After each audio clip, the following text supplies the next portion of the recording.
Hey everybody, I'm Ron. That's my best friend Scooter.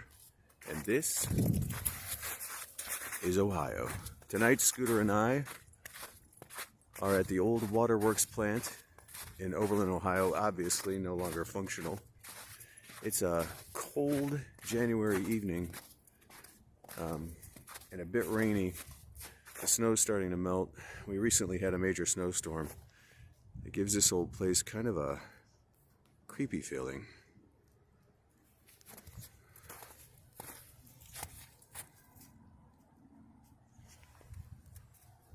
And the old Waterworks plant is now a wetlands park, complete with trails. Google it online. Visit it sometime. Thanks for watching.